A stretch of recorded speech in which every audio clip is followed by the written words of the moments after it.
बहुत सारी थी तो उन्हें गाय दान दी, गौ माता का दान किया। अब गौ माता का दान किया तो गाय का दान दिया तो नचिकेता ने देखा कि मेरे पिताजी गाय दान कर रहे हैं।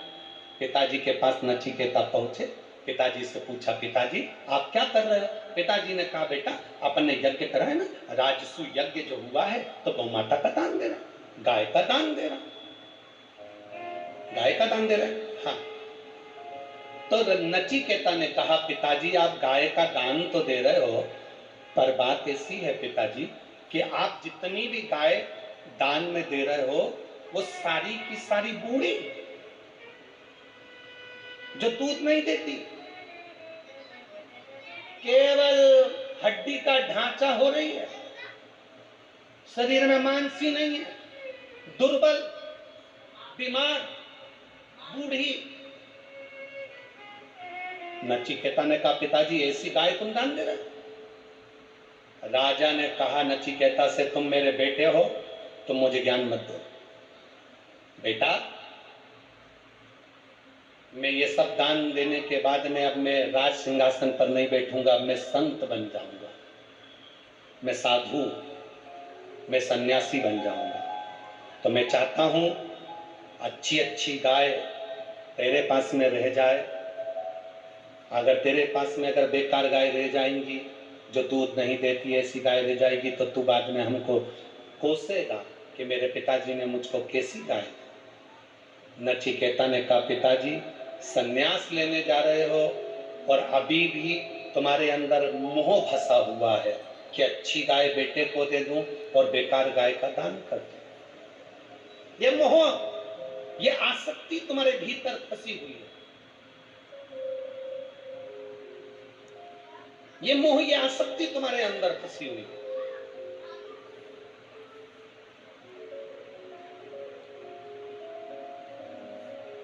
पिताजी, जब तुम सन्यास ले रहे हो तो तुम्हारा बेटा भी तो तुमसे दूर हो गया, तो तुम्हें तो मोह छोड़ देना चाहिए। इतने में पिता ने अपने बेटे से कहा, तू बेटा है, बाप नहीं, मुझे अकल मत दे। बेटे ने कहा, नहीं पिताजी तुम गलती कर रहे, अच्छी गाय का हमेशा दान देना चाहिए। साड़ी ऐसी दान करो जिस साड़ी को कोई पहन सके, जिस साड़ी को ना सास पहन सके, ना बहू पहन सके, ना ननन पहन सके, जो साड़ी किसी काम की नहीं होती वही पैक करके भागवत जी पे चढ़ा देते हैं।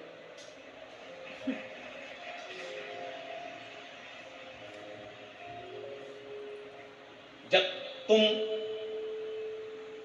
साड़ी पहन नहीं रहे हो, इतनी हल्की है, तुम्हारी बहू साड़ी नहीं पहन रही, इतनी बेकार है, तुम्हारी बेटी साड़ी नहीं पहन रही, इतनी बेकार है, तो क्या पंडित जी की पत्नी पहन लेगी?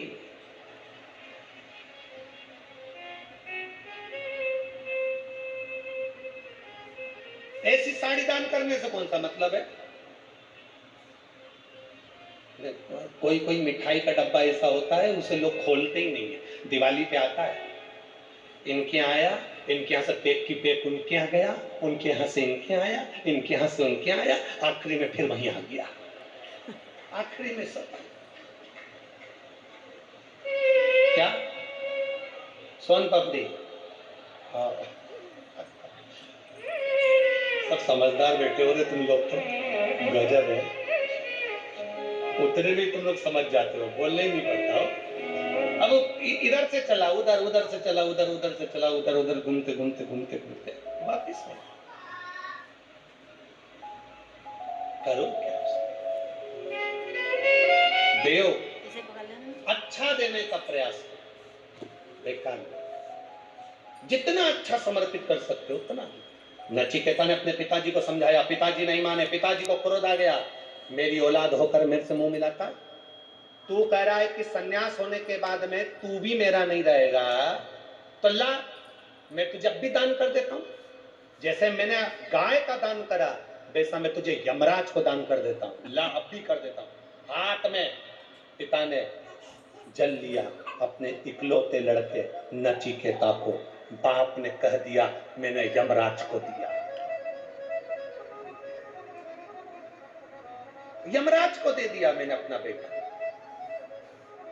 चल निकल यहां से।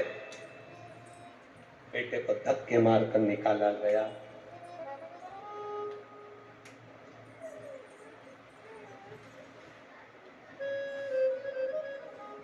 धक्के मार।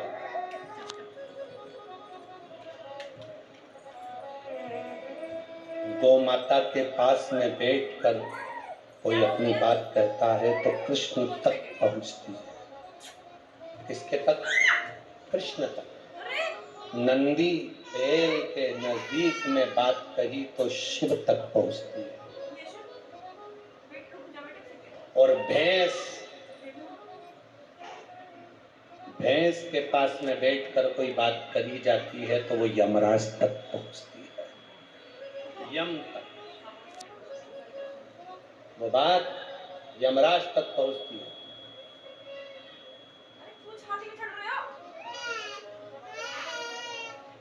नचिकेता कोई भैंस के तबेले में भैंस के पास में बांध दिया गया। यमराज आएगा, लेकर जाएगा। 5 दिन नचिकेता ने ना कुछ खाया ना पिया।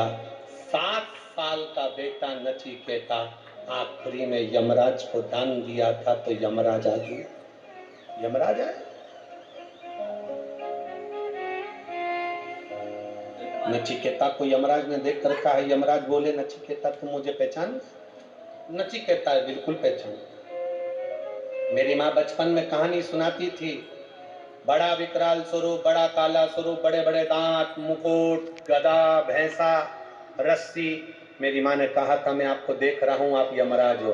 यमराज कहते हैं तुम्हें भय नहीं लग रहा? नचिकेता कहते भय लगने वाली बात कौन सी? मेरे पिताजी ने तो तुमको दिया ही है, बलि चढ़ाने के लिए दिया है, अर्थात मैं मर चुका हूँ, ले जाओ चढ़ा दो बलि। यमराज ने कहा नहीं नचिकेता, मैं तुझे लेकर नहीं जाऊंगा, मैं तुझे मार नहीं सकता, मैं तुझे मार नहीं सकता। नचिकेता 7 साल का बेटा मुस्कुराते हुए बोलता है मेरे पिता ने जब तुमको दे दिया कि मेरा बेटा मर गया, तुम्हें यमराज को देता हूं, तो तुम्हें तो मारना चाहिए, तुम लेने के लिए आए।